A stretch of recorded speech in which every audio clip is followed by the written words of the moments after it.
સાબરકાંઠા જિલ્લાના રાયપુર ગામે એક શાળામાં તાળાબંધી મામલે શિક્ષણ વિભાગને અગાઉ અનેક રજૂઆતો કરવામાં આવી છતાં પણ કોઈ કાર્યવાહી ન કરવામાં આવી હોવાના આક્ષેપો સાથે ગ્રામજનોએ તાળાબંધી કરી વિરોધ દર્શાવ્યો હતો। જે મામલે શાળાના શિક્ષકો અને સ્ટાફ વચ્ચે આંતરિક મતભેદ થયો હોવાનું સામે આવ્યું છે, જેના કારણે બાળકોના શિક્ષણ અને ભવિષ્ય પર માઠી અસર થતી હોવાના વાલીઓ દ્વારા આક્ષેપો કરવામાં આવ્યા છે। તેમજ મધ્યાહન ભોજનમાં મેનુ મુજબ જમવાનું ન અપાતું હોવાના પણ આક્ષેપો કરવામાં આવ્યા છે। પટેલ ગીતાબેન આચાર્ય બેન તરીકે મારે જ કહેવું છે સાહેબભાઈ કે અહીંયા કાલે રાકેશભાઈ સાહેબ વિઝિટમાં આવ્યા હતા। રાકેશભાઈના સાંભળતો દૂધ સંજીવની કોથળી કૂતરું લઈ જતું રહેતું, એટલે એમને ધ્યાન દોર્યું કે બેન આ જવાબદારી આપેલ નથી, હું આપેલ છે સાહેબ। કોણ આપેલ છે? તો રશ્મિકાંત પટેલ સાહેબને આપેલી છે। એમને બોલાયા ત્યો અને પૂછ્યું કે કેમ ભાઈ તમે જવાબદારી નથી રાખતા? એટલે એમને એમ કીધું કે આ મારા ઉપર હાથ દઈ અને મારા ઉપર ઉગ્ર સ્વભાવથી આ જેવી છે એમ આને જ પેલી એ છે આ જ બધું તમને કહે છે અને મારા ઉપરથી હાથ ઉમેટતા અને લાફો મારવા આવી ગયા સામે। વારંવાર ઝઘડામાં એ જ કામ વહેંચવા છતાં પણ કોઈ જ કામ આચાર્ય તરીકે શિક્ષકો વહેંચણી કરતા છતાંય શિક્ષકો કોઈ જ કામ કરતા નથી। કોઈ જ શિષ્યવૃત્તિ યા માસિક પત્રક યા વર્ગનું કે કોઈ જૂથમાંથી લાવવું મેળવું તો એમ જ કી કે તમારે જ આવે ને અમારે કશું આવે નહીં। તો કોઈ જ આરયુડાયસ ફોર્મ કેવાયસી કે શિષ્યવૃત્તિ આ વર્ષનું કોઈ પણ કામ મારે એકલીન જ કરવું પડશે। એમાં એક જ સાહેબ હેલ્પ કરે છે, પિયુષભાઈ પ્રજાપતિ। તે સિવાય 4 શિક્ષકો કોઈ જ કામમાં હેલ્પ કરતા નથી। આ આચાર્ય તરીકે મારા આજ કહેવું છે અને વારંવાર કંઈક કહેવાથી કંઈક કામ બતાવવાથી આ ઉદ્ધ થઈને અને સામે થઈને આવી જાય। પેલા આગળ પણ મનોજભાઈ પટેલ ને પણ આ જ રીતે પેલી કરેલી મારા જોડે જીબા જોડી અને એ પણ મારા ઉગ્ર સ્વભાવથી આગળ આવી ગયા અને પછી એમના માટે હું રાકેશભાઈનો ત્યાં જૂથમાં બોલાયા હતા બધાને અને નિવેદન લખાવ્યું હતું કે હું આજ પછી કરીશ નહીં, પણ એ વારંવાર પાછું આ બીજી વખતે પણ થયું। રશ્મિકાંત કીર્તિભાઈ પટેલ કારણ સાહેબ એક જ હતું, બીટ નિરીક્ષક સાહેબ આવેલા હતા અહીંયા આગળ।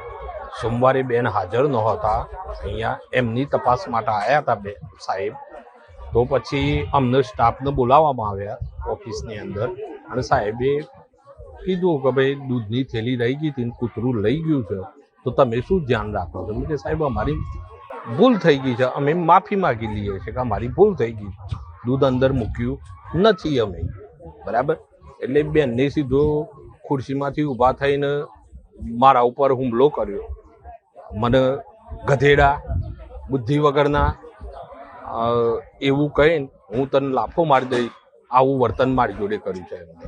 વચ્ચે બે બહેનો આવી અને બીટ નિરીક્ષક સાહેબ પોતે પણ બચાવ માટે આવ્યા હતા। મધ્યાહનમાં તો પહેલાં તો જીવડા બહુ આવ્યું છે છોકરાને ખાવામાં, પછી ટીચરો એવું કહેવામાં આવે છે આજનો દિવસ ખાઈ લો, કાલથી નહીં આવે, મેન્યુ પેમેન્ટ આવતું નથી। કાલે હું પોતે આવ્યો તપેલા ખુલ્લા હતા, બધું જ એમને એમ રફે દફે પડેલું હતું। એટલા માટે તમે ધ્યાનમાં કોઈ રેખદેખ રાખવાવાળું છે જ નહીં। ભૂતકાળમાં તો પહેલાંથી જ આ જીવડા આવ્યું છે, પછી છોકરાનું સરખું ખાવા નથી મળતું, જેથી મેન્યુમાં જે આઈટમ હોય છે આઈટમ નથી હોતી, એ રીતે બહુ મોટા બહુ પ્રશ્ન હોય છે। પહેલી વાર મેં આવ્યા એ વખત ચણામાં મોટા જીવડા હતા, મકોરા હતા, ખુલ્લું પડેલું હતું, તપેલા ઘસેલા નહોતા, એવું વારંવાર થાય છે। આચાર્યને રજૂઆત કરેલી છે, લેખિતમાં બી આલેલું છે। એ વખત મેં પોતે રૂબરૂબાઈને કીધેલું છે, મારી જોડે ફોટા બી પડેલા છે। મારા ઉપર જે મુખ્ય શિક્ષક બેન દ્વારા હમણાં આક્ષેપ કરવામાં આવ્યો કે આ લોકો હેરાન કરે છે, પણ જ્યારે આ બેન અહીંયા હાજર થયા મુખ્ય શિક્ષક તરીકે ત્યારે અમારા બીટ કેળવણી નિરીક્ષક સાહેબશ્રીની હાજરીમાં અમારી કામગીરીની વહેંચણી કરવામાં આવેલી અને એ વખતે અમે તમામ કામગીરી નિયમિત કરેલી છે। તેમ છતાં બેને અમારા પર ખોટો આક્ષેપ નાખ્યો છે। અત્યારે હાલ અગાઉની નાદરી પ્રાથમિક શાળા અળપુદરા જૂથમાં અમારા બેન શિક્ષિકા તરીકે ફરજ બજાવતા હતા, ત્યાં પણ એક શિક્ષક ઉપર એમને છેડતી અને બળાત્કારનો આક્ષેપ લગાવી અને શિક્ષક જોડે પણ માફીપત્ર લખાવેલું છે। આ બેનનું ત્યાં પણ ઝઘડો થયેલો એવો મોટો અને પોલીસ કેસની વારે ધમકીઓ આપે છે। આજની સ્થિતિમાં એવું છે કે 16 ઓગસ્ટના દિવસે પણ અમારા પર એ જ પોલીસ કેસનો આક્ષેપ એમને નાખેલો અને વારંવાર આવા ઝઘડા કરી અમને માનસિક રીતે ટોર્ચર કરી છે। સમજાવવા છતાં ગામ લોકોને પણ અમે વિનંતી કરી હતી, એસએમસી સભ્યોને પણ વિનંતી કરી હતી અને એ અમે ડરમાં જ આજે સતત અમે આ જીવી રહ્યા છીએ।